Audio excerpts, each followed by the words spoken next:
আমার জাদুই চশমাতে দেখে নেই কোনটায় বল আছে। এই তো দেখে ফেলেছি, বল কোনটায় আছে। পিঙ্কি এটা। না না এটাই আছে, না পিঙ্কি এটাই নেই। আরে হয়নি। ওকে মরতে হবে। না না আমাকে মেরো না। এবার তোমার বলা, তুমি শুরু করো। বিস্মি এগুলো সঠিকভাবে সাজাও। কি সঠিকভাবে সাজাইতে হবে? আইডিয়া আমার জাদুই চশমাতে সবগুলো সঠিকভাবে সাজিয়ে নিব। এই তো আমার সাজানো হয়ে গেছে। হ্যাঁ আরে তুমি তো পাস। চুপ করো, এটা কিভাবে সম্ভব? বিস্মি তুমি এদিকে আসো। তোমার এই চশমায় সব তাই না? আমি এটা এখন ভেঙে দিব। হ্যাঁ ম্যাম, এটা কি করলেন? তোমার জন্য নেক্সট গেম শুরু করো। এটা ঘুরানোর পর একটা নাম্বার বাড়াবে, সঠিক নাম্বার তোমাকে বলতে হবে। নাম্বার কত হবে? এক না, এটা একটু আগুনে পুড়িয়ে নিলে বারবার একই নাম্বার আসবে। এই দেখ তাহলে এটা কিভাবে করলি। দেখ এটা ঠিক, আমি যতবারই ঘুরাবো ততবারই একই নাম্বার আসবে।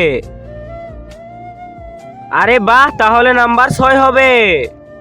তার আগে তুমি যদি চাও তোমার মা জান্নাতে যাক, তাহলে ভিডিওতে লাইক করে চ্যানেলটা সাবস্ক্রাইব করে দিবে। আর যদি চাও জাহান্নামে যাক, তাহলে কিছুই করতে হবে না। আর কমেন্টে মা লিখে দাও। এবার দেখি নাম্বার কত। হ্যাঁ হয়েছে। এটা কিভাবে হলো? তুমি পাস হয়েছে 20 মিনিট। সবাই চ্যানেলটা সাবস্ক্রাইব করো।